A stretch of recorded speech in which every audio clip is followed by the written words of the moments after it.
बोल सदगुरुदेव महाराज की जय हो। सदगुरु की प्यारी साध संगत जी, परमपिता परमात्मा की बड़ी कृपा है कि आज उनके सिर चरणों में बैठ के स्वामी नित्यानंद महाराज के हमें सत्संग सुनने का प्यारा अवसर मिल रहा है। सत्संग भवसागर की नाव है, नौका है। अनंत जन्मों का भटका हुआ जीव को गुरु कृपा से सत्संग के माध्यम से पार किया जा सकता है। नितानंद सत्संग है भवसागर की नाव, और न मार्ग मुक्ति का कोटि करो पाओ। सत्संग के बिना करोड़ उपाय करो, कोई उद्धार नहीं हो सकता, जीव का कल्याण नहीं हो सकता है। जन्म मरण के दुखों को काट सकता है सत्संग, तो संसार की व्याधि भी काट सकता है सत्संग। लेकिन हम अपने मन में बहुत उतार चढ़ाव में रहते हैं।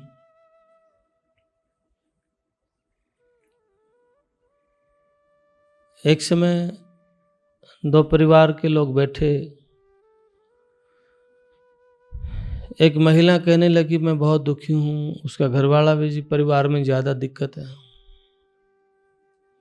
दूसरा परिवार फटक रही, बोला नाम ले लो सारी दिक्कत मिट जाएंगी।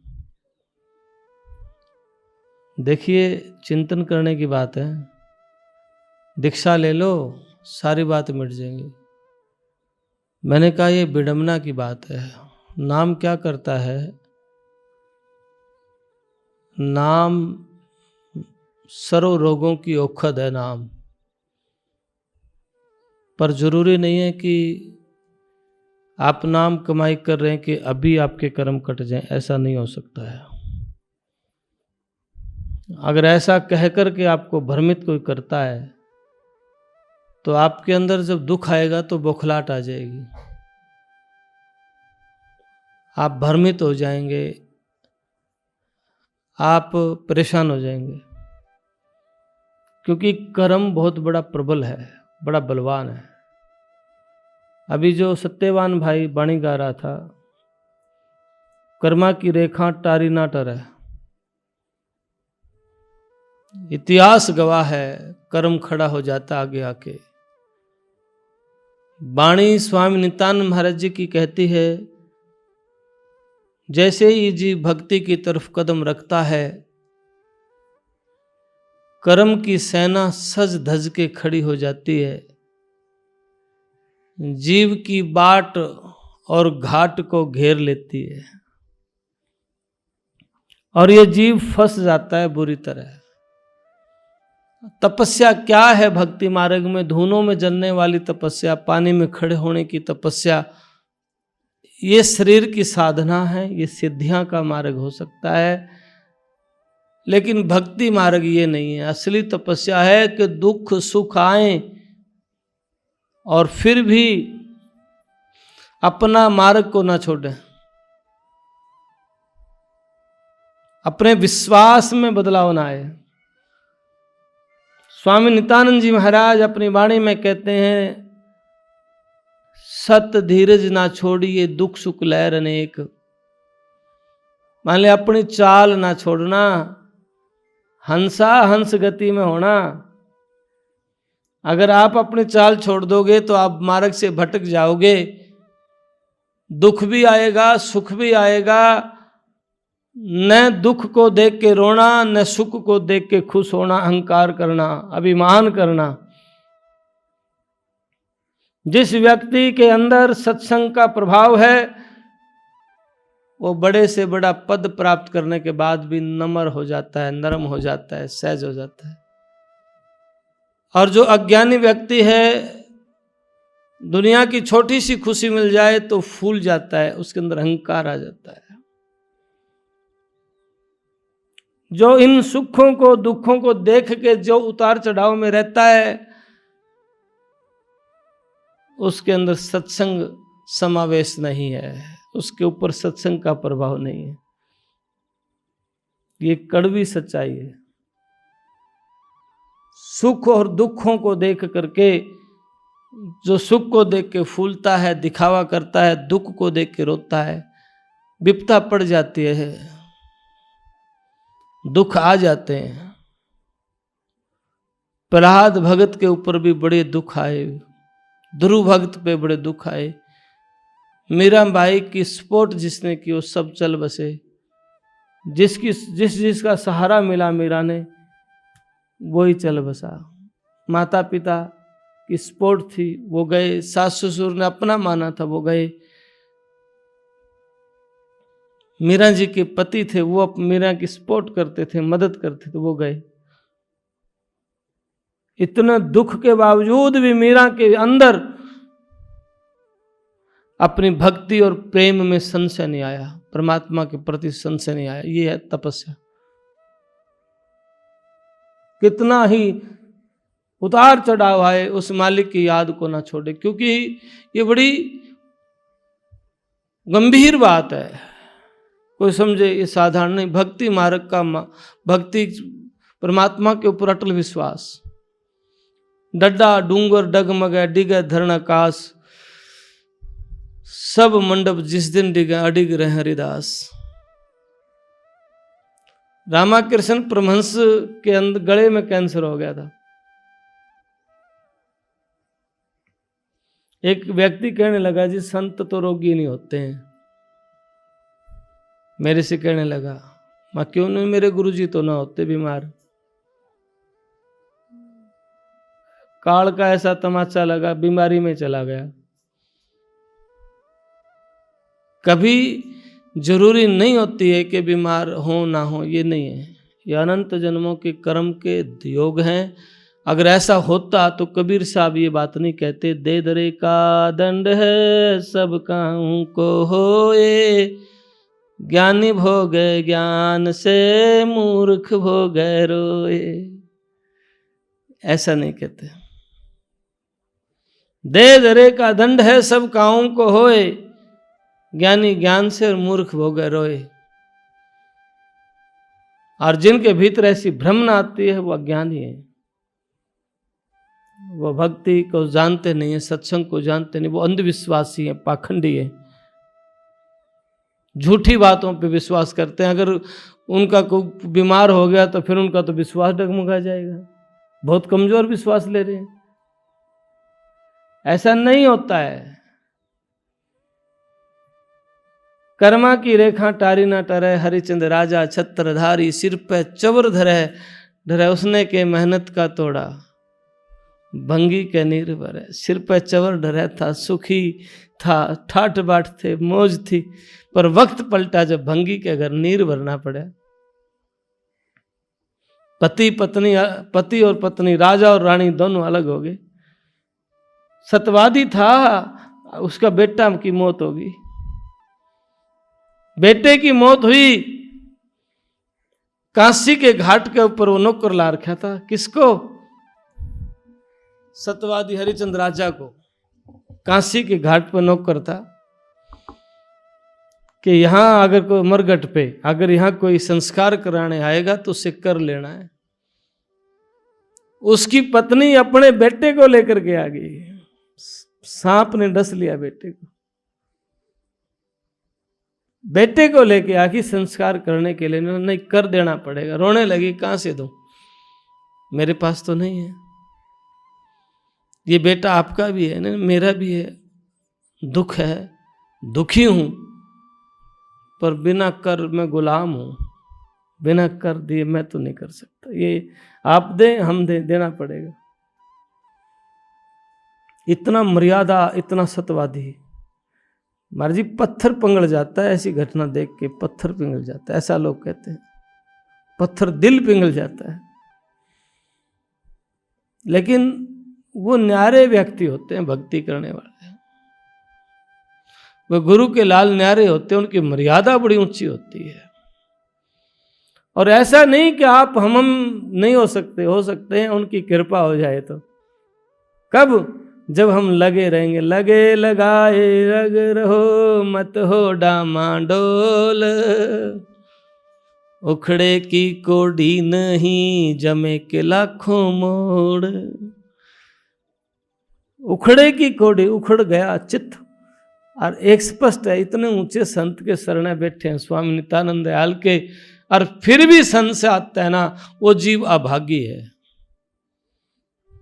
भागहीन है।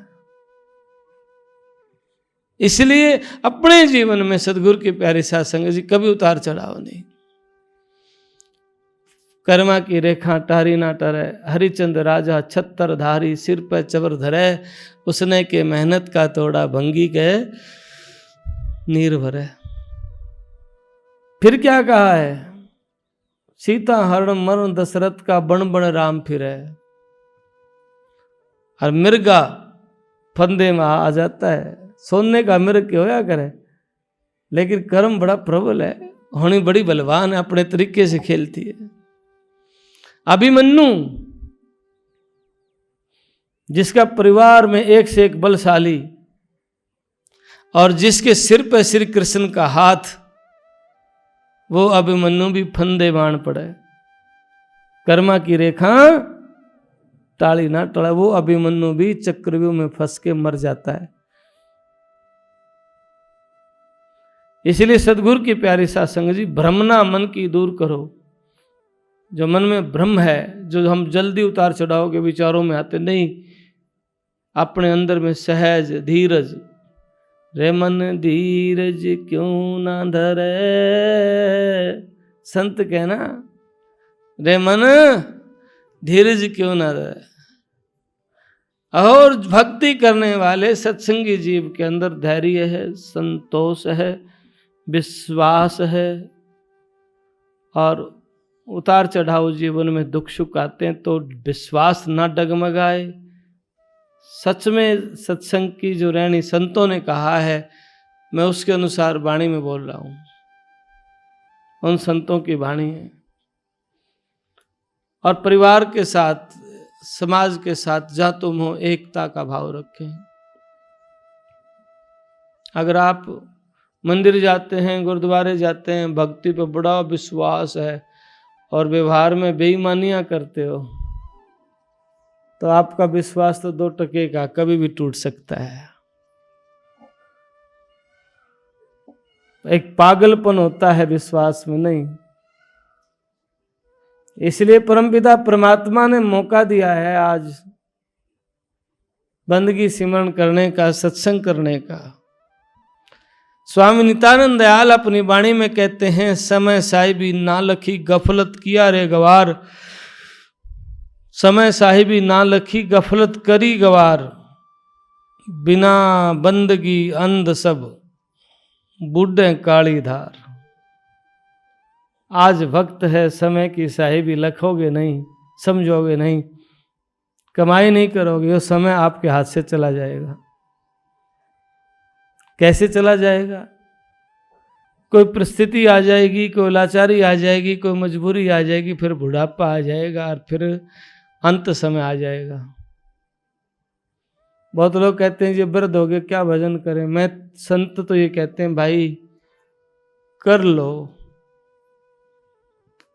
शरीर दुख है दुखण दो, कर लो, बैठ लो। राम नाम की लूट है, लूट सके तो लूट, फिर पाछे पछताएगा जब प्राण जाएंगे छूट। जब सांस पूरी हो जाए फिर रोएगा। कौन रोएगा? यो शरीर ना रोए। इसके तो सारे पिंजर बंद हो गए, सांस आंख नाक सब बंद हो गए, कुछ ना देखें, ना आंख देख सके, ना कान सुन सके, ना मुख बोल सके।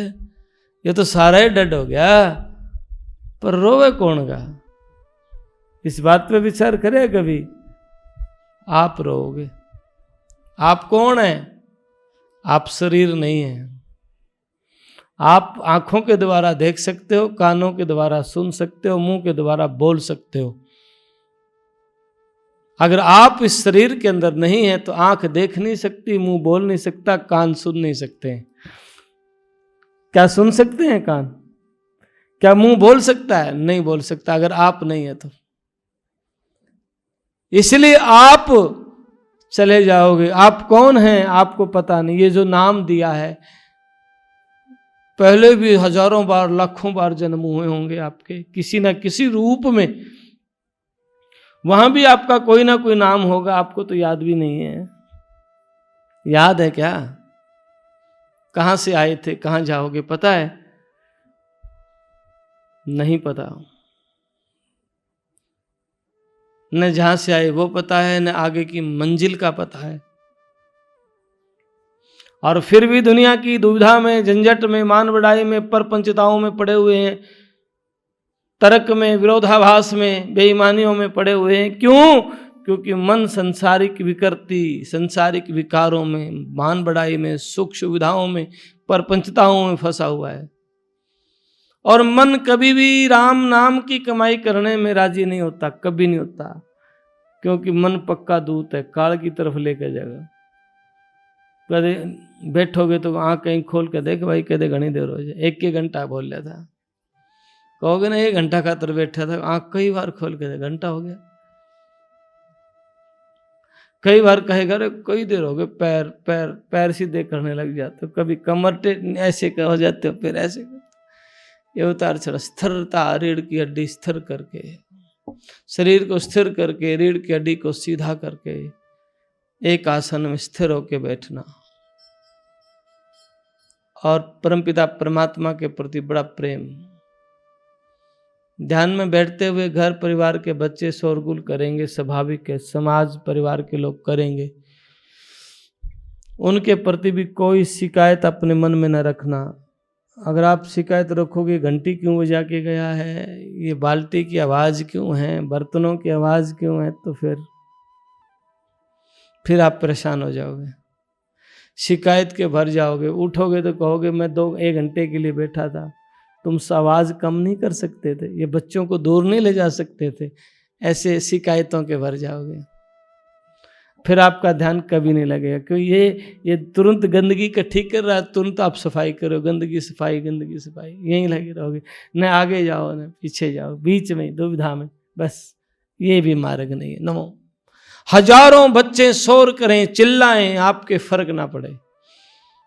कारण भीतर की बाहर की भीड़ आपको परेशान नहीं करती, आपके भीतर भीड़ है वो आपको परेशान करती है। विचारों की भीड़, विचारों की धूल, विचारों की गंदगी आपके भीतर है, वो आपको परेशान करती है। जब आप बैठेंगे ध्यान में तो आपको अनुभव होगा, बाहर की शिकायत शोरगुल आने दो, आप राम राम, जो भी गुरु दीक्षा मंत्र शब्द है वो, या राम, बैठे हैं राम, कोई शिकायत नहीं। मन लगे तो ठीक है, ना लगे तो भी ठीक है, शिकायत नहीं। बैठे, मेरा काम है बैठना, मेरा काम है हाजिरी पूरी करना, मेरा काम है हाजिरी लगाना, मेरा काम है उसके वचन पे रुक जाना, मर्यादा में रहना, मेरा काम है सील समा संतोष को धारण करना, मेरा काम है कोई शिकायत मत करना, नहीं करना शिकायत।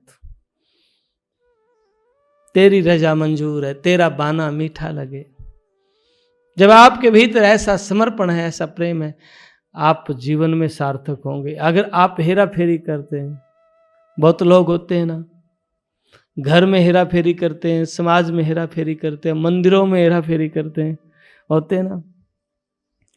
सच कहूं, गुरु के घर में ऐसे स्थान पे जीव अगर कोई भी हेरा फेरी चतुराई करता है, ऐसे जीव को संत किसी ना किसी रूप में दर्शा देते हैं, दिखा देते हैं, थोड़ा सा दुख घेर के समझा देते हैं। फिर भी जीव का समझ नहीं आता तो वो जीव ताते खंभ के बांधा जाता है। क्यों? फिर वो कर्म खराब ज़्यादा करता है, वो निंदा करता है, वो बेईमानी करता है, वो चतुर बनता है। और भक्ति मार्ग में ज्ञानी और चतुर को शब्द नहीं दीजिए, माया के जीव से शब्द छीजे। जो भक्ति मार्ग में चतुर बनने की चेष्टा करता है वो भक्ति मार्ग में कामयाब नहीं हो सकता है। ये चतुराई रिझे नहीं, रिझे मन के भाव। परमात्मा को चतुराई से पाना चाहेगा तो नहीं पा सकता कोई भी, और प्रेमी पा सकता है, भोला भाला व्यक्ति पा सकता है, सरल व्यक्ति पा सकता है, चतुर कभी नहीं पा सकता। ज्ञानी, इसलिए पलटू साहब कहते ज्ञानी और चतुर को शब्द ना दीजिए। माया का जीव है ज्ञानी चतुर, बच के रहना, ऐसा पलटू साहब कहते हैं। इसलिए भ्रमणाओं को दूर करके प्रेम से, समर्पण भाव से भक्ति करो, मन को अडिग स्थिर रख के ध्यान करो और शिकायत मत करो। इंसानों से गलती हो जाती है, संत तो दर्शाते हैं, जगाते हैं, समझाते हैं, किसी न किसी रूप में संत बोलते हैं कि तुम जाग जाओ, अपना कर्म खराब मत करो, नहीं तो इस कर्म का हिसाब किताब आप जब दोगे तब रोगे। कभी भी ऐसे सोचना भी मत। इसलिए अपने घर में, परिवार में भी एक सात्विक कर्म करते हुए, समाज में सात्विक कर्म करते हुए अपने परमात्मा को याद करना, ध्यान करना, सिमरन करना, ताकि अंतर के पट खुल जाए। बाहर के तो खुले रहे हैं, अंतर के पट खुल जाए, अंतर दीदार हो जाए, दर्शन हो जाए, ताकि आपका जीवन सार्थक हो जाए। और आज आखिर मौका है, सावन है ना, बस अब आरती करेंगे लंबी, श्रावण का महीना है, इसमें ज्यादा ध्यान करो, बैठो। और इसमें तो एक परंपरा और है, हमारे हरियाणा में ज्यादातर है, भारत में तो नहीं है। बड़ी अच्छी परंपरा, प्रेम पूर्वक व्यवहार करना। अपने बहन के पास भाई जाता है, तीज त्योहार को मनाते हैं। इससे क्या है कि एक संतुष्टि होती है, मन की भाव होते हैं। जाना चाहिए, बुलाना भी चाहिए। रक्षाबंधन भी आ रहा, बुलाना भी चाहिए। कोई किसी का नहीं लेके जाता, अपने कर्म के खेलने सारे। और लिया दिया तेरे संग चलेगा, धरा डका रह जाएगा, ऐसा कहते हैं ना। फिर वो तो तेरी दौलत है ना, लेन देन की व्यवहारिक दौलत तो तेरी है, जो तेरे साथ रहेगी, इसके बाद भी तुझे मिलेगी। और तुम जो तिजोरी में बंद करके धर देते हो, वो तो जयराम जी की किसी काम नहीं आएगी। इसलिए सात्विक कर्म, आप अच्छे कर्म करो, दिन रात कम मेहनत करो। तो ये नहीं कहता कि मैं चादर से बाहर जाके दो ना भाई, एक परिवार का हिस्सा सच्चे सच्चे बनो और एक परिवार को जोड़ करके, अपने परिवार के साथ बैठ करके इकट्ठा भोजन करना, अपने भाई को बहन को जितने भी याद करके एक ऐसा होना चाहिए पर परिवार के सारे सदस्य बैठ के प्रसाद करें। 2-2, 3-3, 4 घर ये तो तुम करो, लेकिन कभी ऐसा भी हो सारे बैठो और सारे बैठ करके भजन करो, ध्यान करो, सिमरन करो। एक ऐसा दिन होना चाहिए भाई, देख ये 2 घंटे निकालेंगे, भोजन भी करेंगे और मालिक की चर्चा भी करेंगे। न नफरत, न द्वेष और न बैर, न प्रीत, दोनों से ऊपर सात्विकता। और ध्यान नित्य करो, नित्य ध्यान करो, ताकि ये जीवन सार्थक हो जाए। बोल सद्गुरुदेव महाराज। तपोभूमि जटेला धाम के द्वारा प्रचारित यह YouTube चैनल महाराज जी की अमृतवाणी व आश्रम द्वारा संचालित प्राणी मात्र के सेवा कार्यों को जन जन तक प्रचार हेतु है। आप महाराज जी की वाणी को जन जन तक पहुंचाने के लिए पुण्य के भागी बने और इस YouTube चैनल को ज्यादा से ज्यादा सभी धर्म प्रेमी बंधु इसे अधिक से अधिक लाइक, शेयर व सब्सक्राइब करें। सत्साहिब।